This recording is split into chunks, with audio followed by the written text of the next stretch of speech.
Ya, selamat pagi teman-teman pemuda. Pagi. Selamat datang buat teman-teman yang baru datang. Silakan ambil tempat duduknya. Kalau bisa yang depan diisi dulu ya. Biar belakangnya bisa yang terlambat bisa datang, bisa duduk langsung ya. Boleh ke depan kalau misalnya masih ya.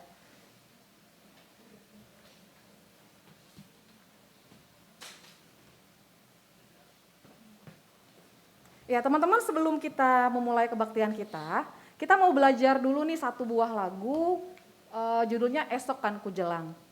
Lagu ini akan kita nyanyikan nanti saat di akhir kebaktian kita. Boleh dibantu PPT-nya udah?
Kesetiaanmu, esok kan ku jelang tanpa keraguan, surya kan terus ada. Ya, jadi lagunya seperti itu ya teman-teman. Oke. Kita akan memasuki kebaktian kita pada pagi hari ini. Saya mengajak teman-teman semua untuk mengambil sikap saat teduh di hadapan Tuhan.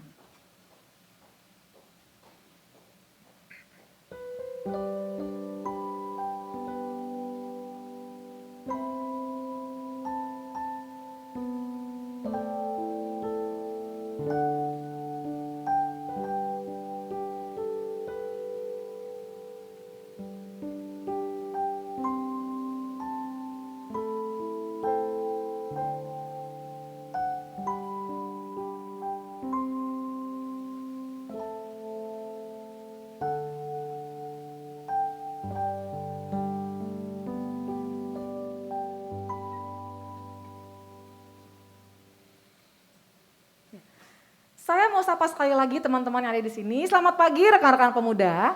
Pagi. Oke, sepertinya lebih seneng di belakang ya, suaranya ada di belakang nih. Iya, hari ini adalah hari minggu pertama di bulan September gitu ya. Nggak kerasa kita udah 8 bulan nih melalui tahun 2022 gitu teman-teman ya. Pastinya di 8 bulan di tahun 2022 ini udah banyak hal yang kita alami dalam kehidupan kita. Entah itu mungkin suka, duka, atau pahit manis yang kita alami sehari-hari. Dalam pekerjaan kita mungkin, dalam perkuliahan kita, ataupun dalam lingkungan pertemanan kita dan keluarga kita. Tapi kita bersyukur kalau di tengah begitu banyak hal-hal yang berubah dalam kehidupan kita, yang terjadi dalam kehidupan kita, kita bersyukur pada pagi hari ini Tuhan kasih kesempatan untuk boleh datang bersama-sama berkumpul di kebaktian pemuda hari ini. Mari kita mengingat kembali kebaikan Tuhan dan bersyukur untuk hari ini. Seperti pemazmur dalam Mazmur 103 ayat 1-2. Pujilah Tuhan, hai jiwaku, pujilah namanya yang kudus. Hai segenap batinku, pujilah Tuhan, hai jiwaku, dan janganlah lupakan segala kebaikannya. Mari dengan berdiri, kita sama-sama memuji nama Tuhan. Seluruh dunia, hai nyanyikanlah. Seluruh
mulai beribadah dengan pengakuan bahwa pertolongan kepada kita ialah di dalam nama Tuhan yang menjadikan langit dan bumi, yang kasih setianya kekal selama-lamanya.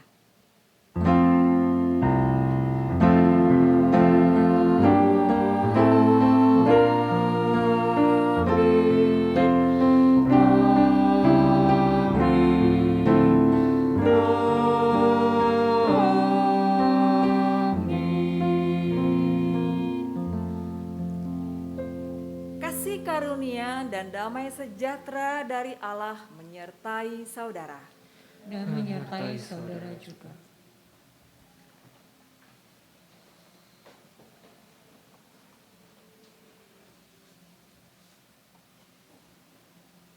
Ya, teman-teman, kalau saat ini kita ditanya, sebesar, sedalam, dan setinggi apa sih kasih Tuhan dalam kehidupan kita?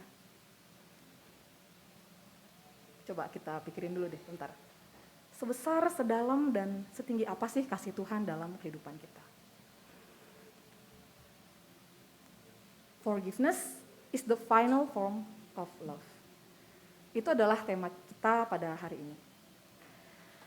Pengampunan adalah wujud nyata kasih Kristus melalui kematiannya di kayu salib. Dalam Efesus 3 ayat 18, Paulus berdoa demikian. Aku berdoa supaya kamu bersama-sama dengan segala orang kudus dapat memahami betapa lebarnya dan panjangnya dan tingginya dan dalamnya kasih Kristus. Iya, pengampunan adalah kasih Tuhan yang terbesar, melebihi segala yang ada dalam kehidupan kita. Dan saat ini, hari ini kita juga mau belajar untuk bisa mengasihi sesama manusia melalui pengampunan seperti yang Kristus telah lakukan terlebih dahulu kepada kita. Ya Allah, kasih-Mu besar.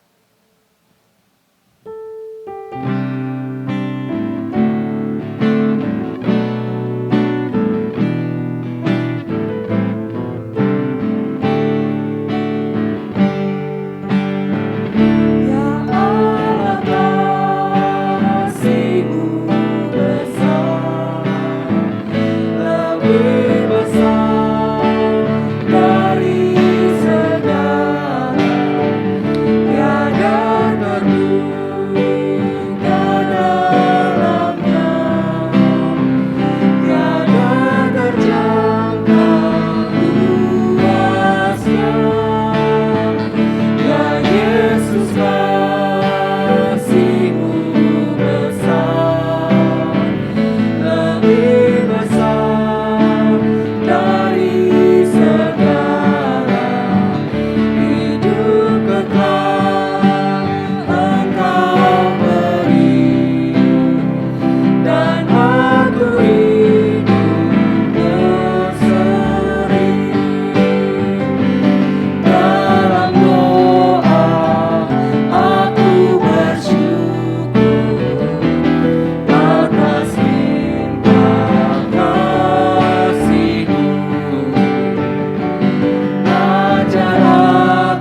mengasihimu dan sesama manusia. Dalam doa Dalam doa aku bersyukur atas limpah kasih-Mu. Ajar aku mengasihi-Mu dan sesama manusia.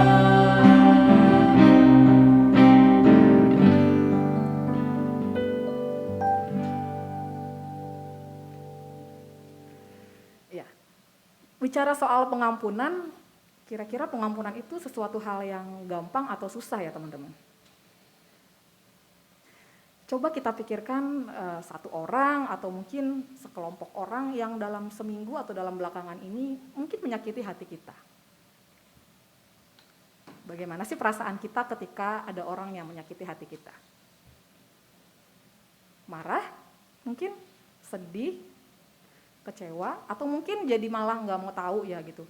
Nggak mau tahu urusan orang itu, nggak mau peduli lagi sama orang itu karena kita ngerasa kesal gitu ya mungkin ya. Karena orang itu telah menyakiti hati kita. Apalagi orang yang menyakiti hati kita itu adalah orang-orang yang terdekat dengan kita mungkin ya. Mungkin lebih sulit. Kira-kira apa sih yang membuat kita ngerasain perasaan-perasaan itu teman-teman? Seringkali kita sulit untuk mengampuni orang lain. Karena kita terlebih fokus kepada kesalahan-kesalahan yang orang itu lakukan kepada kita. Daripada kepada kasih Allah yang telah mengampuni kita terlebih dahulu. Kita jadi pengen diampunin tapi nggak mau mengampuni gitu ya. Padahal udah diampuni tapi kita ngerasa kayak punya sesuatu power yang lebih untuk tidak mengampuni orang yang kita mungkin kita sebel atau kita kesal gitu. Ketika hatiku telah disakiti, ajar aku Tuhan untuk memberi hati yang mengampuni. Biarlah ketika kita menyanyikan lagu ini, kita juga boleh sama-sama merenungkan, kita udah mengampuni orang itu nggak sih? Atau kita masih menyimpan kesalahan-kesalahan dia nggak sih gitu? Ketika hatiku telah disakiti, biarlah kita boleh memiliki hati yang mengampuni.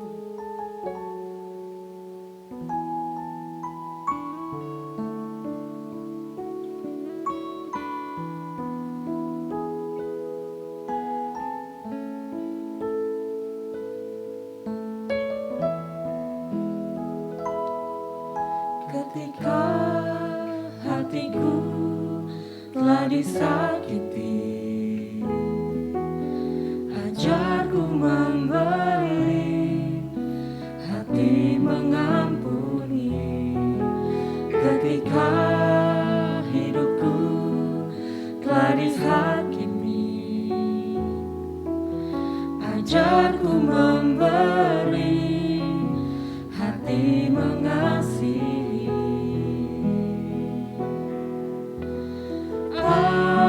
Ampuni bila kami tak mampu mengampuni yang bersalah kepada kami, seperti hati Bapa mengampuni, mengasihi tiada pamrih. Mari saat ini kita mengambil sikap doa. Kita mau mengakui kesalahan-kesalahan kita di hadapan Tuhan. Ketika kita sering sekali sulit untuk mengampuni orang lain, atau mungkin merasa terlalu kecewa dengan keadaan.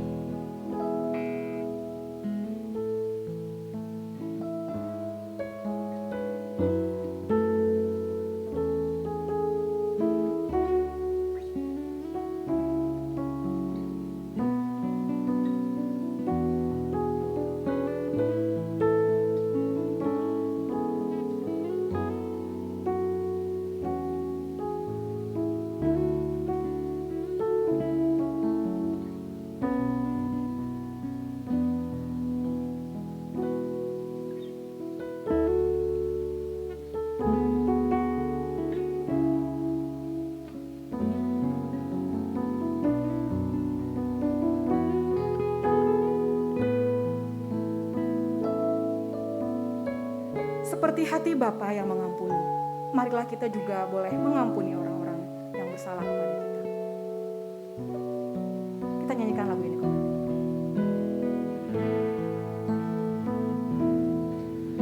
Ketika hatiku telah disakiti, ajarku memberi, hati mengampuni. Ketika hidupku telah dihakimi, ajarku memberi, hati mengasihi.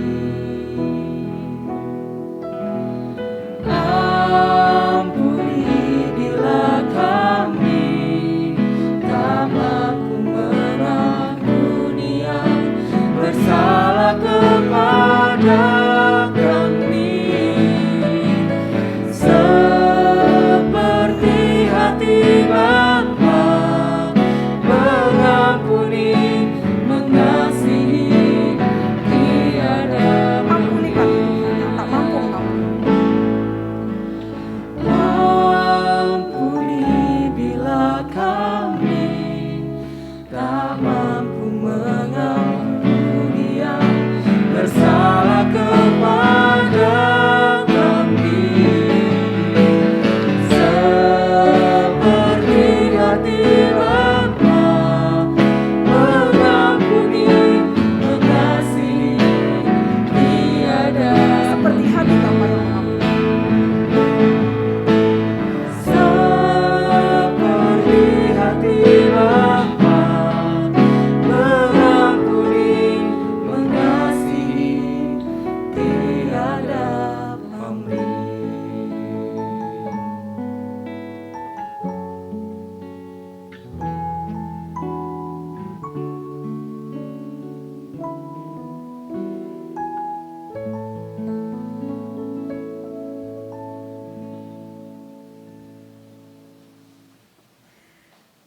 Bagi setiap orang yang memohon belas kasihan Tuhan, pasti akan dirangkulnya.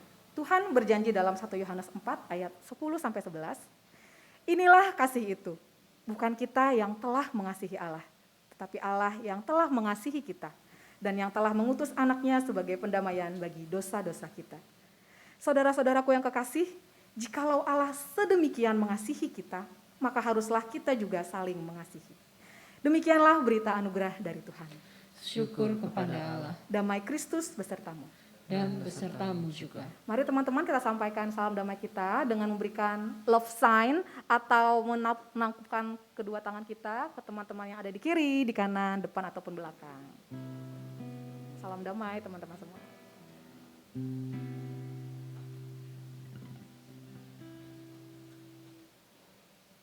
Berserah kepada Yesus.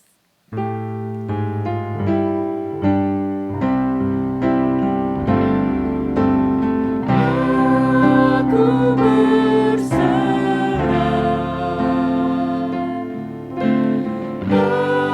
aku berserah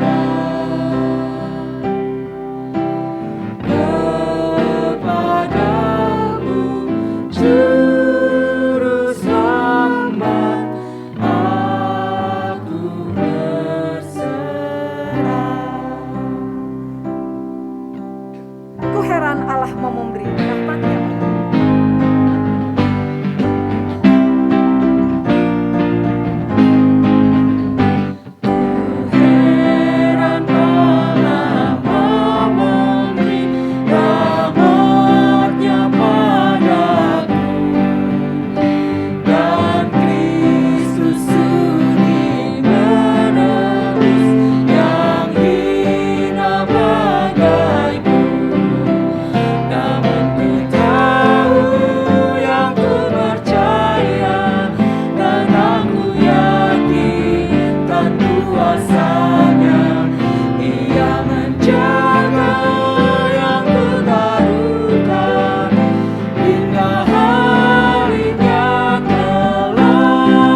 Mari kita berdoa. Kami sungguh bersyukur kepadamu Bapa dalam Tuhan kami Yesus Kristus. Tak habis-habisnya kasih setiamu dalam hidup kami, dan terutama pengampunanmu yang kau selalu anugerahkan kepada kami. Biarlah firman Tuhan yang akan kami terima pada pagi hari ini akan menguatkan kami dan memberanikan diri kami untuk selalu menyediakan hati yang luas dalam pengampunan setiap kali kami menjumpai sesama kami yang bersalah kepada kami. Kami mohon pertolongan Roh-Mu yang kudus dalam nama Yesus Kristus Tuhan dan Juru Selamat kami yang hidup. Amin.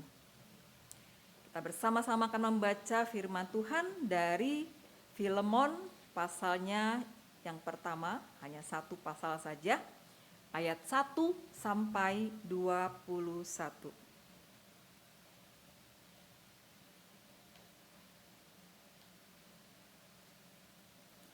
Dari Paulus, seorang hukuman karena Kristus Yesus, dan dari Timotius, saudara kita, kepada Filemon yang kekasih teman sekerja kami, dan kepada Apfia, saudara perempuan kita, dan kepada Arkhipus, teman seperjuangan kita, dan kepada jemaat di rumahmu. Kasih karunia dan damai sejahtera dari Allah Bapa kita, dan dari Tuhan Yesus Kristus menyertai kamu. Aku mengucap syukur kepada Allahku setiap kali aku mengingat engkau dalam doaku. Karena aku mendengar tentang kasih-Mu kepada semua orang kudus dan tentang iman-Mu kepada Tuhan Yesus.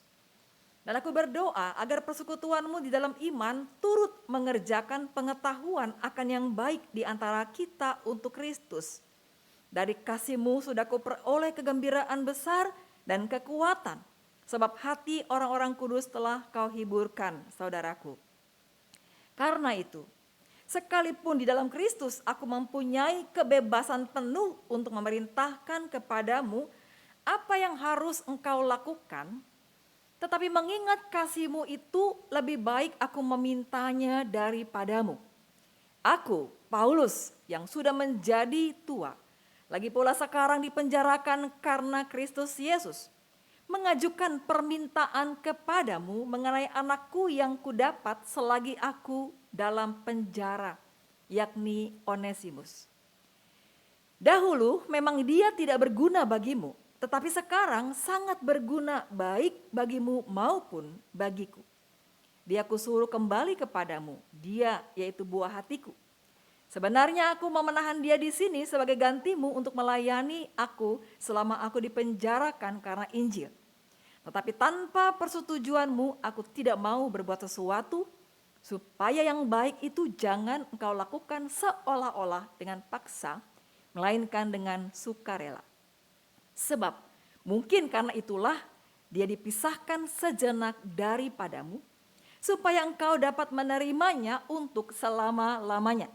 Bukan lagi sebagai hamba, melainkan lebih daripada hamba, yaitu sebagai saudara yang kekasih. Bagiku sudah demikian, apalagi bagimu, baik secara manusia maupun di dalam Tuhan. Kalau engkau menganggap aku temanmu seiman, terimalah dia seperti aku sendiri. Dan kalau dia sudah merugikan engkau ataupun berhutang padamu, tanggungkanlah semuanya itu kepadaku. Aku, Paulus, menjaminnya dengan tulisan tanganku sendiri. Aku akan membayarnya agar jangan kukatakan tanggungkanlah semuanya itu kepadamu. Karena engkau berhutang padaku, yaitu dirimu sendiri. Ya, saudaraku, semoga engkau berguna bagiku di dalam Tuhan. Hiburkanlah hatiku di dalam Kristus. Dengan percaya kepada ketaatanmu, kutuliskan ini kepadamu. Aku tahu lebih daripada permintaanku ini akan kau lakukan. Demikianlah firman Allah, berbahagialah mereka yang mendengar firman Allah dan yang memeliharanya dalam hidup sehari-hari. Haleluya.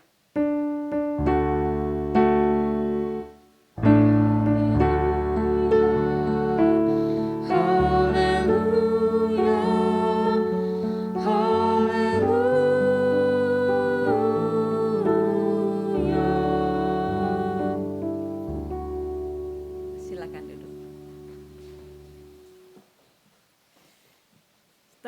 pemuda yang Tuhan Yesus kasihi, bicara soal pengampunan, ini bukan hal yang asing buat kita. Mungkin ini juga menjadi sebuah tema yang terus-menerus dikumandangkan kepada kita. Sering kita dengar. Tapi pertanyaannya, apakah kita menghidupinya? Apakah kita melakukannya? Apakah kita menjadikan pengampunan itu sebagai gaya hidup kita dalam relasi kita dengan sesama? Kenapa? Karena dalam setiap kesempatan, dalam setiap waktu, dalam berbagai bentuk dan wujud, entah melalui perkataan, lewat perbuatan, sengaja atau enggak sengaja, kita sering sekali mengalami yang namanya luka, kecewa, sakit hati dengan orang-orang di sekitar kita, siapapun mereka. Apakah mereka keluarga kita, orang tua kita, saudara kita, atau sahabat kita, tetangga kita, rekan kerja kita, bahkan rekan sepelayanan kita. Nah, yang terakhir ini, jangan pikir di antara rekan sepelayanan kita tidak bisa melakukan sesuatu yang melukai atau dilukai oleh saudara kita. Dalam segala situasi dan keadaan, setiap saat kita akan menemukan suatu situasi atau kondisi di mana kita ditantang untuk dapat mewujudkan pengampunan sebagai gaya hidup kita dalam mengasihi. Nah, ini persoalannya. Ngomongnya sih gampang, tapi melakukannya itu yang tidak gampang. Mengatakannya tuh mudah, cuma tinggal ngomong apa sih susahnya. Tapi mewujudkan itu dalam tindakan itu tidak mudah. Apalagi nih kalau pakai level ya, 1 sampai 10. Kalau kesalahannya 1 masih bisa. Di bawah 5 masih oke. Tapi kalau sudah 6, 7, 8, 10, nanti dulu. Suatu hari Petrus pernah bertanya kepada Yesus, berapa kali sih aku masih mengampuni saudaraku? Apakah 7 kali? Nah, itu bahasanya atau angkanya Petrus 7 kali, kalau kita tuh cuma 3 kali kan. Ketika orang berbuat kesalah, 1 aja. Bikin lagi, 2 aja. Terus sekali lagi 3 udah cukup ya. Sekali lagi nih gitu kan. Tapi sebetulnya tanpa sadar kita nggak mengampuni dari awal loh. Kenapa? Karena kita menghitungkan kalau kita mengampuni berarti kan 0 lagi. Kayak di pom bensin mulai dari 0. Orang berbuat salah ya 1 lagi gitu. Setelah kita ampuni jadi 0, dia bikin lagi 1 lagi. Bukan lalu kemudian 1, 2, 3 gitu. Berarti kalau kita bilang 1 masih ada dia. Nah ini persoalannya saudara. Dan kita lihat kasus yang sekarang nih sedang kita baca nih dalam teks kita ini. Paulus minta kepada Filemon untuk memberikan pengampunan kepada Onesimus. Bahkan bukan cuma pengampunan loh. Tapi mengubah statusnya dari seorang budak menjadi saudara. Wah ini bukan hal yang gampang. Seorang budak itu teman-teman bukan dianggap orang tapi dianggap alat. Dan si pemilik budak bisa berbuat apa saja yang dia mau. Mau tuh budak mau dicambukin, mau disuruh minum racun, suruh terjun ke laut, masuk ke sumur, kerja paksa, pokoknya apa saja, suruh minum racun, apa saja yang diminta oleh majikan. Yang namanya budak itu kudu wajib mesti harus manut, nurut. Itulah seorang budak. Dia tidak punya hak atas dirinya. Onesimus adalah salah satu budak Filemon. Dia punya banyak budak karena dia orang kaya ya. Dia orang yang kaya sekali. Onesimus ini statusnya budak, tapi dia sudah melakukan sesuatu yang besar, kejahatan. Nah, memang tidak spesifik disebutkan apa sih kejahatannya, tapi kalau kita melihat teks ini ketika Paulus mengatakan kalau kamu dirugikan aku kembaliin. Mungkin ada sesuatu yang dirugikan dari Filemon, mungkin dia mencuri atau dia berbuat sesuatu yang membuat Filemon mengalami kerugian, terus Onesimus kabur ceritanya. Dan dia tuh kaburnya ke Roma. Teman-teman tahu gak kenapa dia pilih Roma? Kenapa gak kota yang lain? Kalau secara manusia, Dia tuh pilih Roma karena Roma tuh kota besar. Ada yang pernah ke Roma? Ada teman-teman yang pernah pergi ke Roma? Roma, Vatikan, ya itu tempat yang sangat indah sekali, sangat bagus sekali. Dia pergi ke Roma karena itu kota besar, jadi kalau orang lari ke situ susah untuk ditemukan. Susah untuk ditemukan gitu, makanya dia larinya ke Roma. Tapi ternyata dia ditemukan, lalu ditangkap dan masuk penjara. Tadi saya bilang secara manusia ya, tapi kalau secara perhitungan Tuhan, dia harus ke Roma karena apa? Dia mesti ketemu sama Paulus. Karena perjumpaan dia dengan Paulus itulah yang akan mengubah hidup Onesimus. Jadi si Onesimus dipenjara di Roma dan dia ketemu sama Paulus. Di penjara itulah Paulus memberitakan Injil kepada Onesimus dan memberikan katekisasi semacam seperti itu ya. Mendidik, mengajar Onesimus sehingga Onesimus kemudian bertobat dan berubah. Saudara-saudara, hanya orang yang sudah merasakan mengalami pengampunan yang luar biasa akan mampu meyakinkan dan membimbing orang yang penuh kesalahan untuk juga mengalami pengampunan.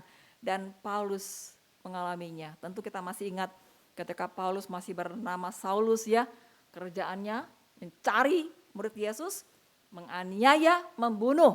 Salah satu murid Yesus bernama Stefanus itu dibunuh di depan mata Paulus dengan dilempari batu. Itu kerjaannya dia. Harusnya sebagai seorang penganiaya, sebagai pembunuh, hukumannya apa? Penjara seumur hidup. Atau hukuman mati. Itu harusnya, tapi Paulus justru mengalami dan menerima pengampunan dari Tuhan seolah-olah semua kesalahannya, semua kejahatannya jadi nol. Efesus pasal 2 ayat 8. Karena kasih karunia kamu diselamatkan oleh iman. Sola gracia, semata-mata anugerah, semata-mata pemberian, semata-mata kasih karunia. Paulus sudah merasakan mengalami pengampunan dari Tuhan. Dan lihat orang yang sudah merasakan kasih Kristus, yang sudah mengalami pengampunan Kristus, hidupnya pasti berubah. 180 derajat, kalau tadinya menghadap ke sana, akan berbalik, menghadap ke sini. Itu dia yang terjadi. Dan sejak itu Paulus yang sudah mengalami pengampunan, kemudian punya moto dalam hidup. Bagiku hidup adalah Kristus dan mati adalah keuntungan. Filipi 1 ayat 21. Orang yang sudah mengalami kasih Kristus, mengalami pengampunan Kristus, hidupnya berubah. Dan itulah yang terjadi pada Onesimus. Ketika Onesimus mendapatkan Injil, pemberitaan dari Rasul Paulus kepadanya, hidupnya berubah. Ia menjadi sosok yang baru, benar-benar baru, dan Paulus sampai menyebut dia sebagai buah hatiku. Dan Onesimus membantu Paulus, melayani Paulus, terjadi sebuah relasi yang sangat dekat sehingga Paulus menyebut Onesimus sebagai buah hatiku.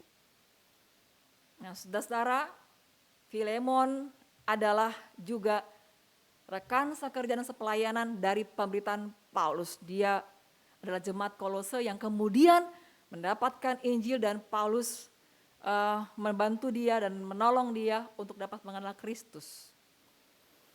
Lihat kata Paulus, aku bisa aja memberitakan kamu untuk menerima Onesimus, tapi enggak.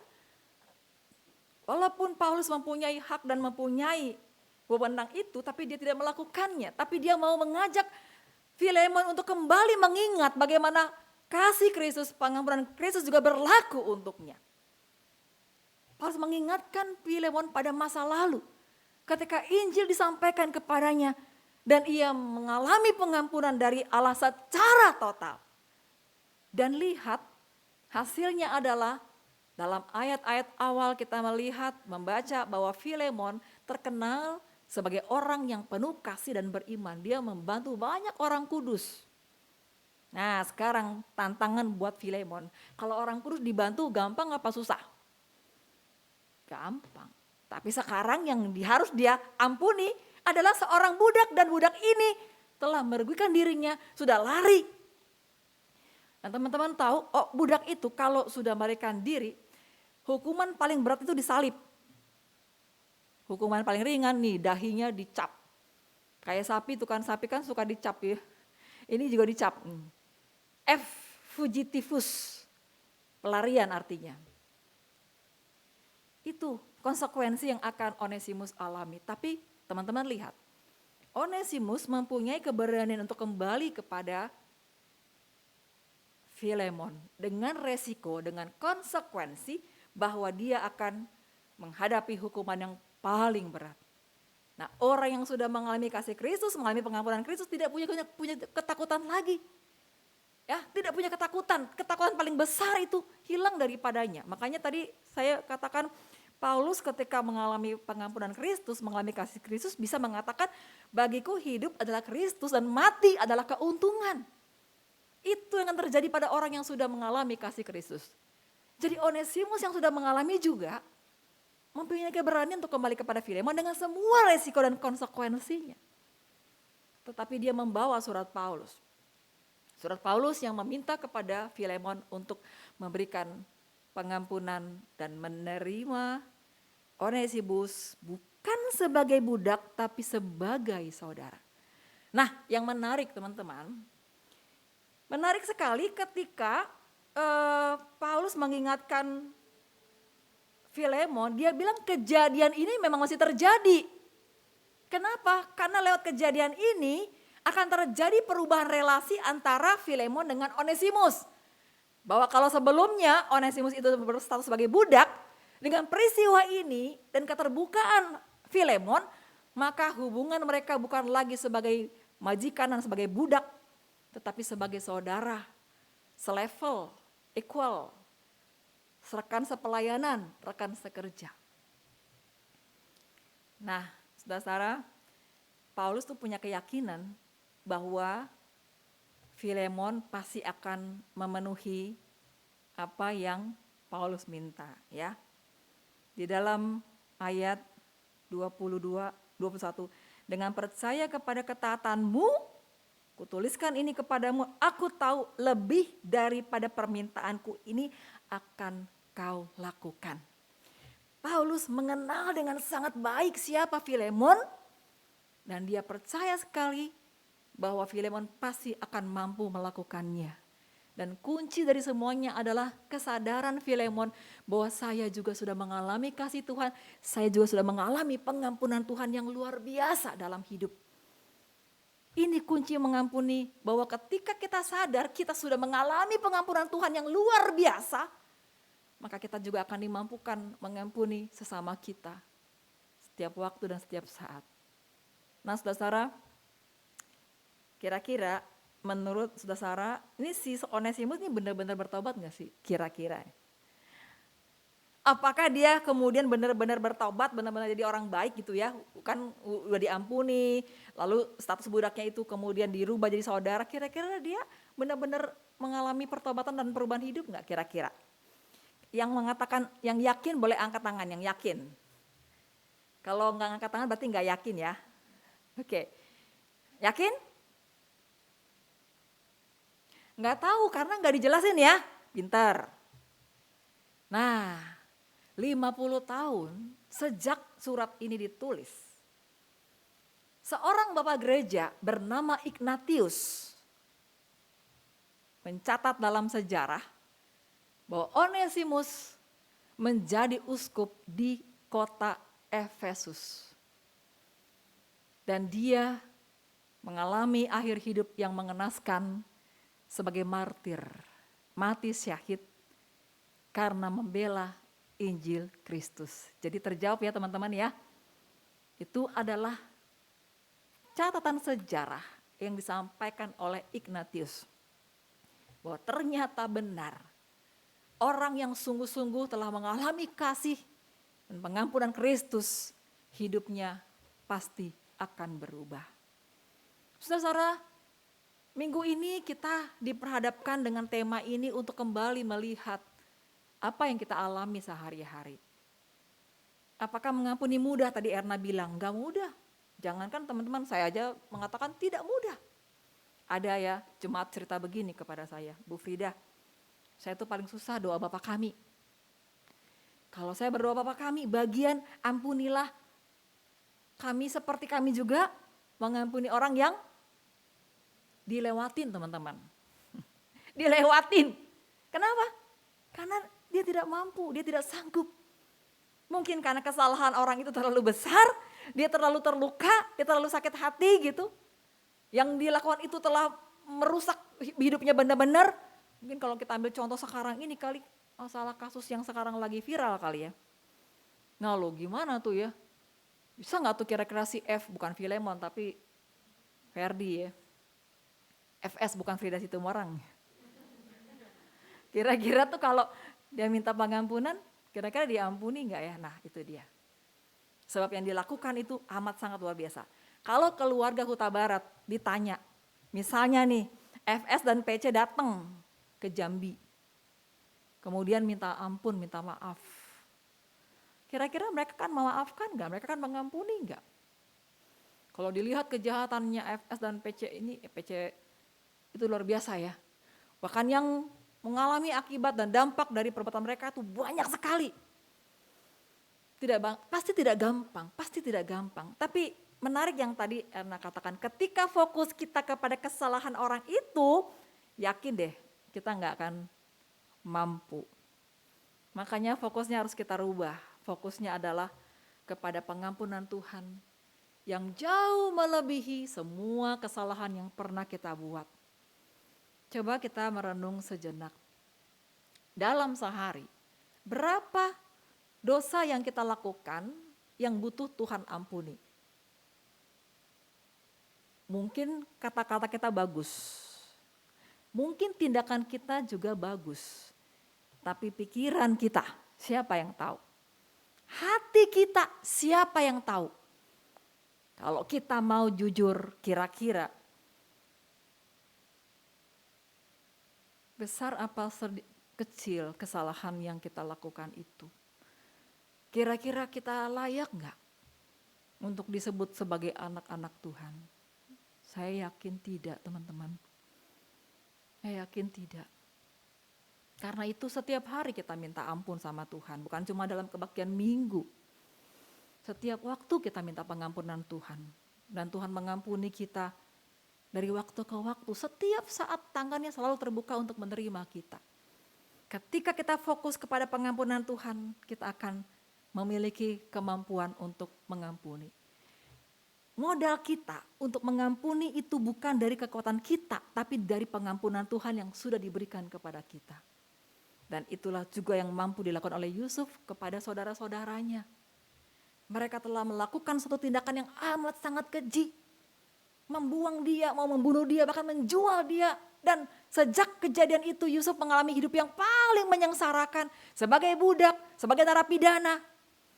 Tapi lihat apa yang terjadi ketika Yusuf bertemu dengan saudara-saudaranya. Dia memberikan pengampunan, dia mengasihi mereka, dia memeluk mereka dan bahkan mengatakan, kamu meraka-rakakan yang jahat tapi Tuhan meraka-rakakan yang baik. Karena kelakuan kamu makanya saya ada di sini untuk menyelamatkan banyak orang termasuk keluarga. Hanya ketika kita fokus kepada anugerah Tuhan, kita mampu melihat dari perspektif yang berbeda. Hanya ketika kita mengalami dan merasakan dan mengingat kebaikan Tuhan, kita mampu punya kacamata yang berbeda dalam melihat situasi dan kondisi yang kita alami. Ya teman-teman sekalian, ketika kita mengalami kesulitan untuk mengampuni, ketika kita mengalami kesulitan untuk memaafkan, maka mulailah dengan mengalihkan pandangan dan fokus kita bukan kepada orang itu dan kesalahan yang dia perbuat kepada kita, tapi kepada anugerah Tuhan yang telah mengubah hidup kita. Pengampunan Tuhan membuat kita yang dosa kita mungkin seperti merah seperti kirmizi menjadi putih seperti salju. Pengampunan Tuhan membuat kita memiliki kehidupan bukan saja sekarang tapi juga yang akan datang. Mudahkah Tuhan melakukan itu? Tidak mudah teman-teman. Untuk melakukan itu dia harus ke dunia ini. Menjadi manusia. Mengalami penderitaan, kesengsaraan dan kematian di atas kayu salib. Dia mati. untuk mengampuni kita. Jadi memang pengampunan itu tidak murah. Pengampunan itu amat sangat mahal. Tapi worth it. Sebab pengampunan membuat kita mengalami damai sejahtera. Karena kita boleh berjumpa dengan Allah. Pengampunan itu membuat kita merasa bahagia dan damai sejahtera. Teman-teman boleh mencobanya dan ngetes ya. Tatkala kita punya rasa sakit hati dan dendam kepada orang, coba deh, happy gak kita? Bahagia gak kita? Kita gak akan bahagia, tidak akan happy. Tapi saat kita mengampuni itu berarti melepaskan. Melepaskan apa yang mengganjal dalam diri kita kepada Tuhan. Mungkin teman-teman bilang, enak aja dong dia kalau gitu diampuni, terus-terusan lagi.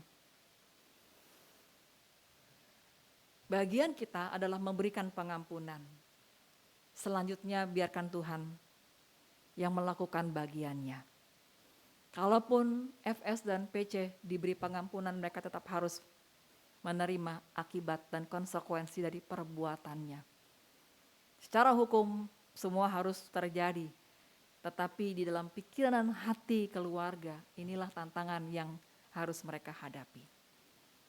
Saudara-saudara yang Tuhan Yesus kasihi, pasti bukan kebetulan kalau hari ini kita hadir dalam ibadah, dan karenanya biarlah kita belajar untuk melihat hidup kita dan relasi dengan teman-teman kita, sesama kita, orang tua kita, keluarga kita, orang-orang yang mungkin sengaja atau tidak sengaja telah melukai dan menyakiti kita dengan begitu berat. Dan kemudian mari belajar untuk memaafkan dan mengampuni mereka. Karena kasih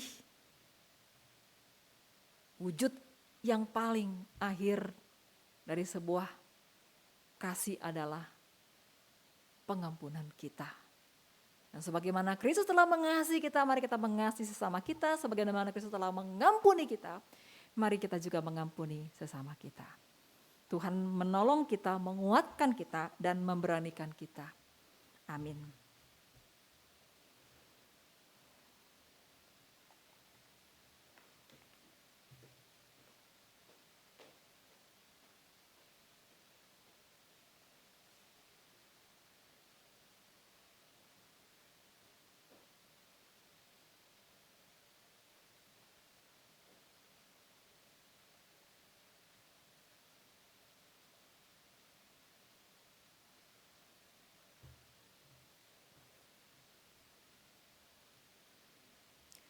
Bersama dengan gereja di segala abad dan tempat, marilah kita mengikrarkan pengakuan iman kita, seturut dengan pengakuan iman rasuli yang berbunyi demikian.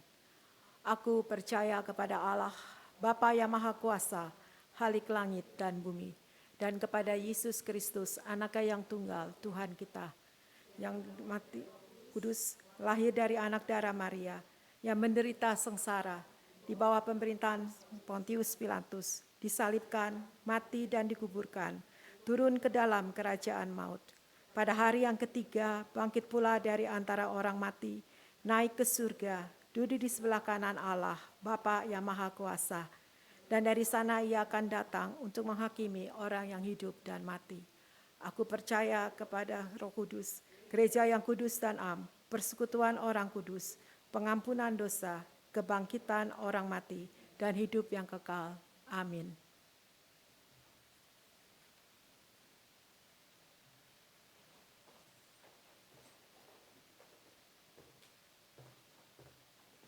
Ya teman-teman, kita saat ini akan berdoa syafaat. Topik doa kita untuk minggu ini, yang pertama untuk kita, teman-teman pemuda, untuk boleh menjadi pelaku-pelaku kebenaran firman Tuhan. Kita juga bersyukur untuk firman Tuhan yang boleh diberikan oleh Kak Frida hari ini. Yang kedua, kita akan berdoa untuk teman-teman kita yang dalam keadaan sakit atau mungkin dalam keadaan ada punya pergumulan. Kalau misalnya teman-teman ada yang tahu, boleh diinfokan juga ke pengurus biar bisa didoakan bersama-sama. Kita juga berdoa buat keadaan ekonomi bangsa dan negara kita supaya tetap stabil. Lalu yang keempat, ini baru terjadi kemarin teman-teman ya. Kenaikan BBM, biarlah kebijakan yang boleh diambil pemerintah ini boleh berjalan dengan kondusif ya. tidak menimbulkan sesuatu hal yang merugikan orang lain, dan boleh berjalan dengan lancar. Lalu yang kelima, kita berdoa untuk teman kita yang berulang tahun di minggu ini, ada Agnes Iren, tanggal 30 Agustus. Kalau misalnya teman-teman ada yang kenal boleh diucapin juga. Kepada Kak Frida silakan untuk berdoa.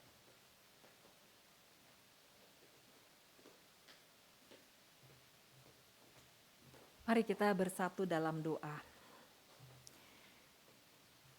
Kami bersyukur kepadamu, oleh anugerah-Mu kami menjadi milik kepunyaan-Mu dan mengalami pengampunan yang tak terkira.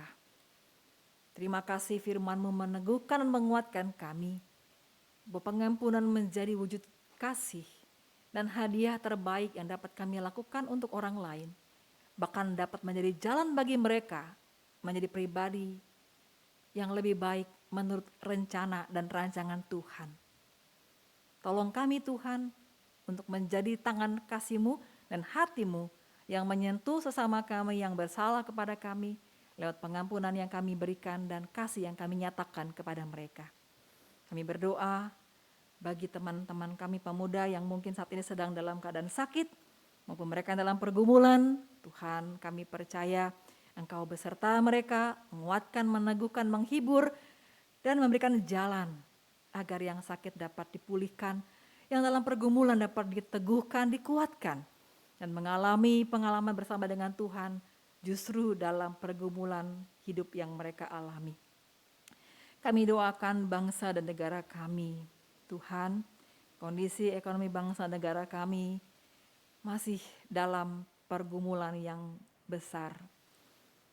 Mohon pertolongan-Mu, hikmat-Mu kepada Presiden dan seluruh jajaran pemerintah untuk dapat terus memperjuangkan apa yang dibutuhkan oleh masyarakat dalam peningkatan ekonomi. Tuhan, Engkau yang menolong, Engkau yang campur tangan. Kami juga menyadari akan kondisi negeri kami sehingga bahan bakar minyak itu harus dinaikkan. Tetapi tidak mudah bagi banyak orang untuk menyesuaikan diri dengan keadaan ini karena kemampuan ekonomi yang masih sangat terbatas. Namun biarlah Tuhan, Engkau yang menolong sehingga situasi negeri kami tetap aman dan masyarakat dapat ditenangkan, terus berusaha dan berjuang untuk dapat menyesuaikan diri dan mendapatkan alternatif-alternatif yang baik, kreatif untuk dapat menghadapi situasi dan kondisi saat ini. Kami terus menyerahkan seluruh situasi dan kondisi juga dalam masa pandemi COVID ini Tuhan yang sudah memasuki endemi. Tuhan yang juga terus menolong agar selekas mungkin kami dapat bangkit dan mengatasi semua keadaan dan memulihkan situasi dan kondisi kesehatan maupun ekonomi masyarakat Indonesia. Kami bersukacita, berbahagia bersama dengan teman kami Agnes Iren yang berulang tahun pada tanggal 30 Agustus yang lalu. Terima kasih Tuhan, ia menjadi bagian dari keluarga pemuda GKI Samanhudi. Mohon berkat Tuhan untuknya, sukacita, semangat, dan hal-hal yang baik yang Tuhan mau anugerahkan kepadanya sesuai dengan rencana dan rancangan-Mu yang terindah dan terbaik untuk Agnes Iren. Berkati dia bersama keluarga, berikan kesehatan, dan pakai dia jadi berkat dimanapun ia berada. Kami juga menyerahkan setiap kami yang hadir pada hari ini, khususnya teman-teman pemuda, Engkau mengenal satu persatu anak-anak-Mu ini Tuhan, dan Engkau tahu apa yang menjadi pergumulan dan juga yang menjadi harapan, impian, dan cita-cita teman-teman pemuda.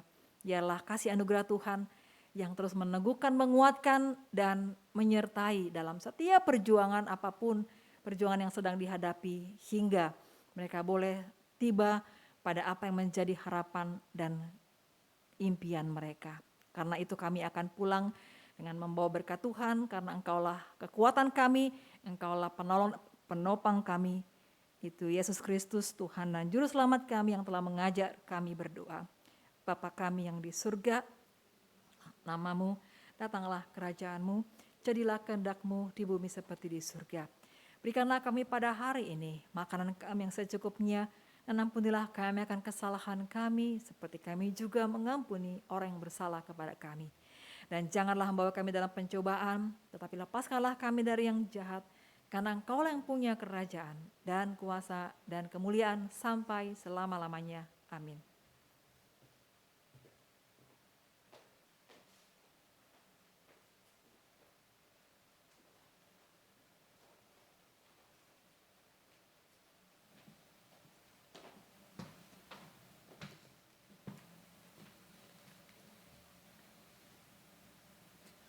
Marilah kita mengungkapkan rasa syukur kita dengan memberikan persembahan kita dengan mengingat firman Tuhan dalam Roma pasal 12 ayat 1. Karena itu saudara-saudara, demi kemurahan Allah, aku menasehatkan kamu supaya kamu mempersembahkan tubuhmu sebagai persembahan yang hidup, yang kudus dan yang berkenan kepada Allah. Itu adalah ibadahmu sejati. Umat dapat memberikan persembahan dengan memasukkan amplop ke kantong persembahan yang ada di depan, atau dengan menggunakan QR, kode yang tersedia di layar dan ditempelkan di kursi di depan.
berdoa.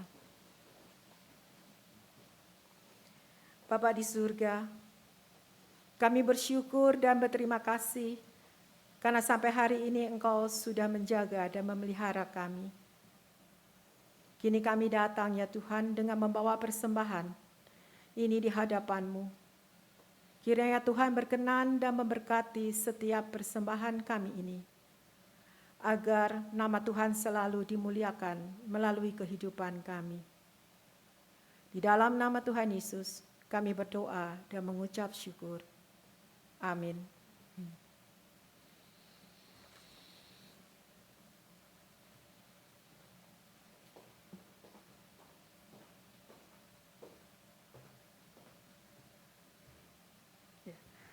Teman-teman, ternyata mengampuni itu nggak segampang yang kita ucapkan ya. Misalnya ada orang minta maaf, ya udah, ya gua maafin gitu kan, selesai. Ternyata nggak sesimpel itu gitu. Tapi saya percaya bahwa kita semua di sini yang sudah mengalami pengampunan dari Tuhan juga bisa terus dimampukan untuk mengampuni orang-orang yang ada di sekitar kita, sesama kita, dan menjadikan itu sebagai gaya hidup kita sehari-hari. Dan yang menarik hari ini kita juga belajar bukan hanya memberikan pengampunan, tapi kita juga mau untuk minta ampun gitu ya, berani untuk menerima konsekuensi dari apa yang sudah kita lakukan kepada orang lain gitu teman-teman. Ada satu buah doa yang sangat indah, doa Santo Fransiskus dari Assisi yang berbunyi demikian. Tuhan, jadikanlah aku pembawa damai.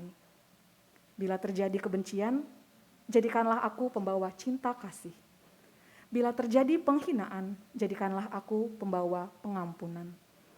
Bila terjadi perselisihan, jadikanlah aku pembawa kerukunan. Bila terjadi kesesatan, jadikanlah aku pembawa kebenaran. Bila terjadi kebimbangan, jadikanlah aku pembawa kepastian. Bila terjadi keputusasaan, jadikanlah aku pembawa harapan. Bila terjadi kegelapan, jadikanlah aku pembawa terang. Dan bila terjadi kesedihan, jadikanlah aku pembawa sukacita. Biarlah kiranya pengampunan Tuhan yang telah memberikan kita harapan bukan hanya untuk hari ini, tapi juga untuk kehidupan kita seterusnya. Sehingga hari esok kita adalah hari esok yang penuh dengan harapan. Esok kan kujelang.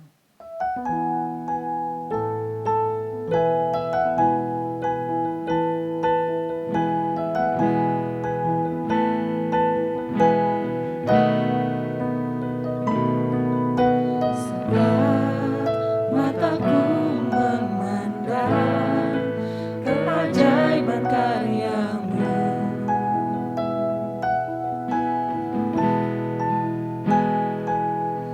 Sungguh, siapakah aku ini yang Engkau hargai dan cintai?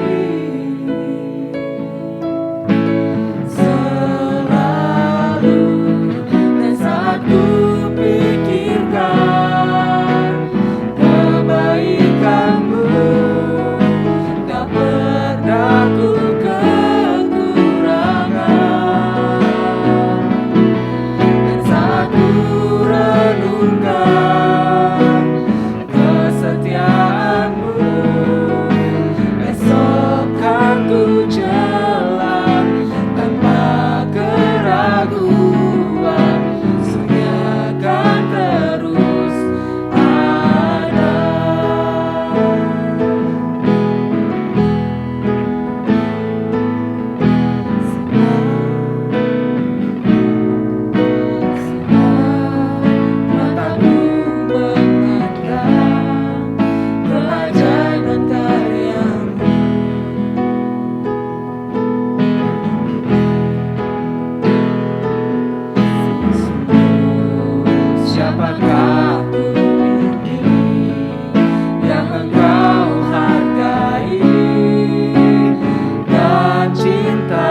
Saudara, arahkanlah hatimu kepada Tuhan. Kami mengarahkan hati kami kepada Tuhan. Jadilah saksi Kristus. Syukur kepada Allah, Terpujilah Tuhan. kini dan selamanya. Ini pulanglah dalam damai sejahtera dan terimalah berkat Tuhan. Tuhan memberkati engkau dan melindungi engkau. Tuhan menyinari engkau dengan wajahnya dan memberi engkau kasih karunia. Tuhan menghadapkan wajahnya kepadamu dan memberi engkau damai sejahtera. Amin.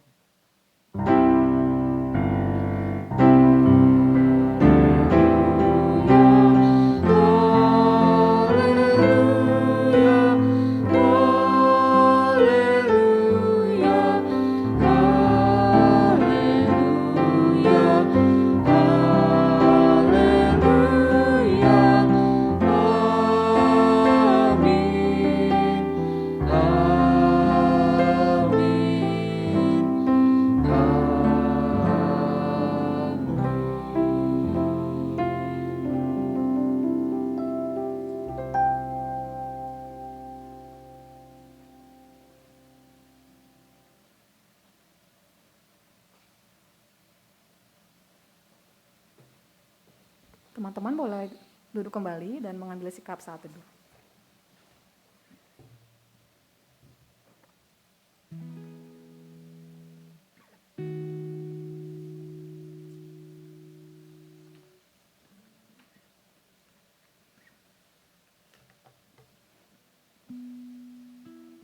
Ya, jangan kemana-mana dulu, kita akan ada KP highlight untuk minggu hari ini. Boleh dibantu ya? Ada teman-teman yang baru datang, baru pertama kali datang di Kebaktian Pemuda Samanhudi? Boleh angkat tangan? Biar saya juga kenal, ya. Namanya siapa boleh tahu? Iren, welcome ya Iren. Ada lagi mungkin teman-teman? Oke, penduduk lama semuanya ya. Ya, welcome ya Iren. Minggu depan boleh datang lagi ke Kebaktian Pemuda setiap hari Minggu jam 9:30 di sini ya. Next, ya kita juga mau ngucapin selamat ulang tahun nih buat Agnes Iren. Orangnya datang nggak ya? Enggak ya. Ya mungkin teman-teman yang punya nomornya atau mungkin ada di grup boleh diucapin selamat ulang tahun untuk Agnes Iren. Nah, ini untuk kebaktian kita minggu depan dengan tema Lost and Found yang akan dipimpin oleh Pendeta Lucia. Jam dan tempatnya masih sama di sini ya. Pelayan-pelayan minggu depan ada Pendeta Lucia, lalu penatuannya Penatua Felicia Karta. Itu liturgos bukan saya lagi. Nanti saya dilempar botol ya, jangan. Itu ya nanti mungkin konfirmasi lagi ya. Liturgosnya nanti pemusik ada Yunike Suganda, singernya ada Fanny dan Hendrik, multimedianya Sandi, publikasi Regita, asyirnya Reni dan Lian. Selamat melayani untuk teman-teman minggu depan. Ya, liturgosnya ternyata Yunita ya. Sangat cepat sekali ya. Oke. Lalu perayaan hari ini ada Kak Frida, penatuannya Penatua Karolin, liturgosnya saya. Pemusiknya ada Wahyu dan Gracia. Song leadernya ada Lian dan Agnes, multimedianya Edward di backup dengan Yogi, publikasinya Yogi lagi, asyirnya ada Arisa dan Shirena.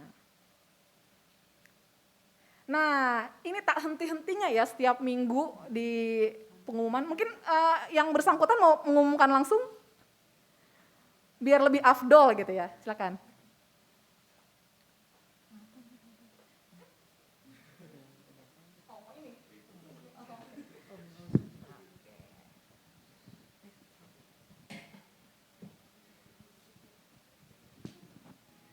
Halo teman-teman, aku Ian dari tim pembinaan.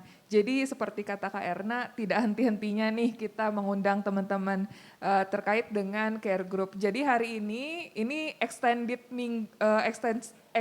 week gitu ya buat teman-teman yang mungkin belum daftar care group kita. Jadi care group ini apa sih? Care group ini tuh seperti kayak kelompok kecil gitu ya, nanti akan kayak seperti kelompok tumbuh bersama, nanti akan dalam satu grup sekitar 4 atau 5 orang gitu, nanti teman-teman di situ bisa saling sharing, saling cerita, dan nanti akan ada pertemuannya juga gitu dari tim pembinaan. Nah untuk teman-teman nih yang masih berminat untuk mendaftar tapi belum pernah daftar, boleh nih mungkin teman-teman daftar care group untuk di pemuda gitu. Jadi bisa dapat teman-teman baru untuk saling bertumbuh bersama. Nanti akan ada meja pendaftarannya juga di belakang sana. Jadi mungkin kalau teman-teman belum daftar dan tertarik gitu ya untuk bergabung, nah boleh nanti daftar di belakang. Nanti sama aku langsung di belakang. Oke, terima kasih teman-teman. Terima kasih Sirena. Atau boleh juga langsung scan QR code-nya biar lebih praktis ya. Oke, next. Ini juga tahun intinya ya, setiap minggu diumumkan. Jadi buat teman-teman yang pengen olahraga pagi nih biar sehat, biar punya badan yang kuat gitu ya. Kita ada Saturday Active Day, yaitu lari, jogging, dan sepeda bareng setiap Sabtu. Jadi ini programnya rutin ya teman-temannya, setiap Sabtu pagi jam 6:30. Lokasinya itu di Taman Jakarta, jadi tamannya ini bisa di mana aja, sesuai dengan situasi dan kondisi yang memungkinkan. Jadi nanti teman-teman boleh kontak ke Yogi yang ada di belakang sana sebagai operator, boleh kontak Yogi, atau mungkin tanya ke pengurusnya, info-infonya gimana sih, boleh ikutan nggak, boleh ajak temen nggak, boleh banget gitu ya untuk olahraga bareng. Ya teman-teman boleh join dan ajak teman-teman yang lainnya juga. Ada lagi? Ya selamat hari Minggu teman-teman, selamat makan siang juga dan bercengkrama ya. Happy Sunday.